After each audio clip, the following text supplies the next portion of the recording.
Hello, everybody. Welcome back to Game-Based Learning in the World Language Classroom. The why, the what, and the how. We are on section 2 of my book, The What.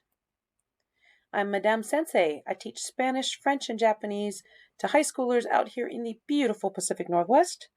And if you want to help me work on some games for my classes and your classes, studio-nemo.com, or the Minecraft Education Ambassadors, or the Minecraft Teachers Lounge, or the Duolingo Educators Network. We are on Chapter 5, Lessons as Game Tutorials. This is going to be a reaction video, and I have to split it into several parts. Now, you need to know some background.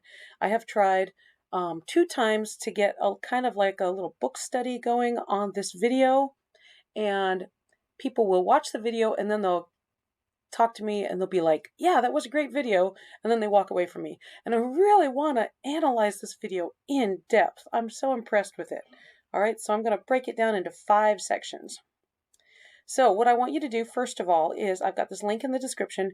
Go to Game Maker's Toolkit and watch this video, Can We Improve Tutorials for Complex Games? I was so struck by how much this maps to creating a lesson plan. Where do we sprinkle in the explanation? Do we front load all the information? How much hand-holding do we give the students as they master each step? I really think it's worth it to take a deep dive into the decisions that game programmers make as to where and when they sprinkle in their tutorials and compare it to how we do this in the classroom, especially if we're striving to make a more game-based classroom. I think there's a lot of really good lessons here.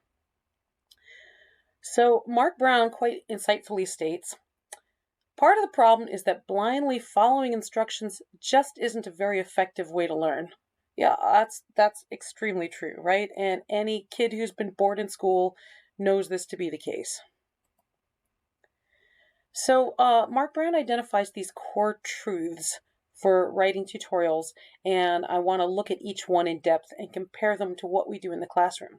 So his first core truth is good video game tutorials are interwoven into the world and narrative. This means that there's not a lot of information dump at the start of the level before you can begin playing the game. So we do this in the classroom too. We don't want students sitting passively in their chairs for 40 minutes while we lecture at them. After 10 minutes, they need to have cardstock sentences in their hands. They need to be turning and talking. They need to be up on their feet mingling like at a cocktail party. But they don't get the entire tutorial all at once to be stored in short-term memory only. We need to shuffle the tutorial into the working memory and then start encoding it into long-term memory and then into retrieval practice and then back into working memory and then more encoding into long-term memory. We're also focused on the parts of the tutorial, quote-unquote tutorial, that are necessary for the moment. When we're teaching rooms in the house, we don't throw in restaurant vocabulary. We know that the keychain method of memory retrieval means that like items are stored with like items. That'll help students remember it better. Interweaving our curriculum into the world and narrative is as simple as making sure there's a context to everything.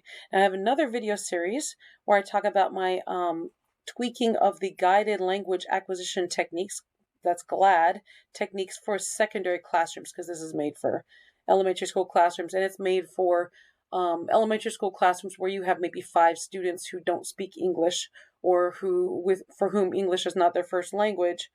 And how do I adapt this for the world language classroom at the secondary level? So look for that playlist. But I had a long description of my first attempts at what the GLAD big books, okay? And they were really, really dry, and my students just weren't responding to them, and I wasn't really responding to them. So the minute I shifted my big books into teaching proficiency through reading and storytelling, which is TPRS, then suddenly there was an actual narrative for my students to glom onto.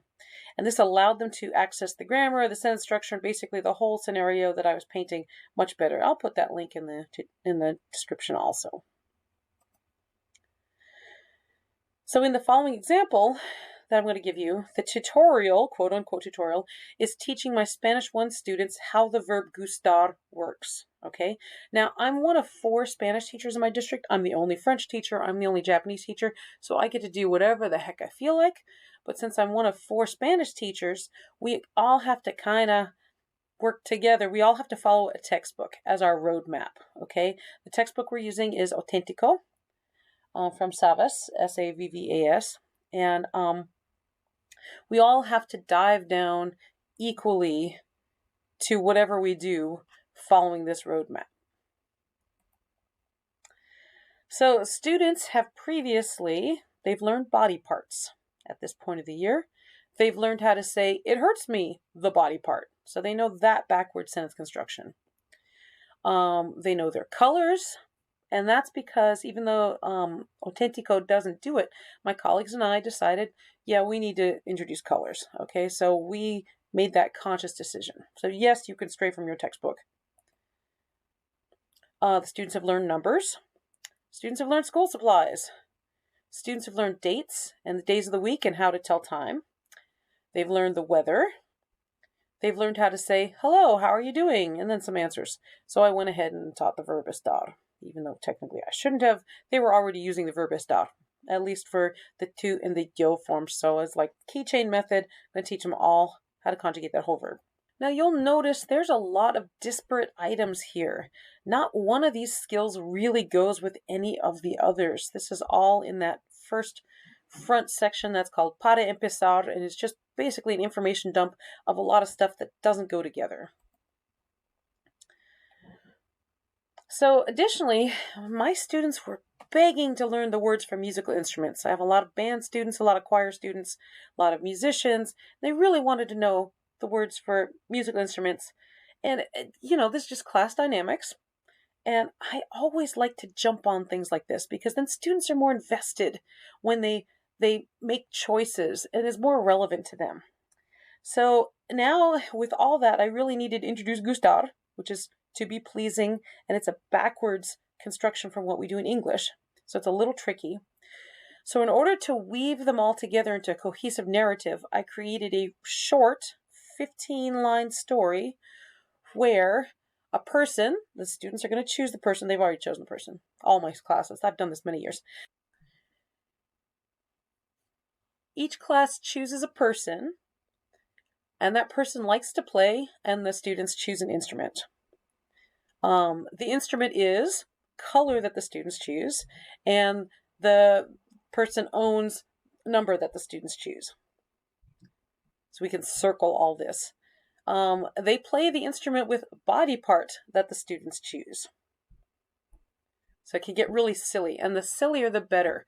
With TPRS, if you make it really silly, the students remember it better. There's a concert on, date, day of the week, and the time that the students choose. Oh no, that person has injured the body part, but with practice they can play with another body part. The concert is successful or not, depending on what the students choose, and this allows me to start front-loading idioms with tener, which is also cool. So this took me a little while to come up with the story, and I decided that putting in school supplies and weather, which the students were already solid with, that would be overkill and too much of a tangent to the story. But we could circle all this stuff a million times. Okay, when's the concert? Is it today? Is it tomorrow? What day is it today? So we could get back and we could just circle that 100 million times. The body parts we've got in there several times. We circle that a lot. Is the clarinet blue? No, it's not blue. It's red. Is the clarinet gray? No, it's not gray. So we could circle everything. All right, so here's a typical thing, okay? Pero hay un problema, there's a problem. Cuando Lily toca la guitarra, when Lily plays the guitar, le duelen, and we circled all the body parts, okay? And no, I was not surprised at all that my students chose las nalgas. Of course they did, okay? What did surprise me was the total knockdown, drag-out fight that the students had in deciding whether or not Lily played the guitar well with her posterior or not. That was just beautiful. We had so many mini games because the students were arguing so much about how this was going to play out in the story. Okay, I give a quick mini lesson on the word because, and a couple other words, and the students got to complete a kind of a side quest of persuading and convincing each other that Lily plays badly with her butt now. Okay, that's just one possible way to weave in the tutorial into the narrative. You can also use an existing text. You can make up a scenario. You can role play like in the communicative approach, Suggestopedia, but you're weaving in the lessons into the story that you make. All right, that was very long. In our next episode, I told you I really want to get in a deep dive on this. Still in chapter 6 of my book, Lessons as Game Tutorials, Part 2. Hope to see you there.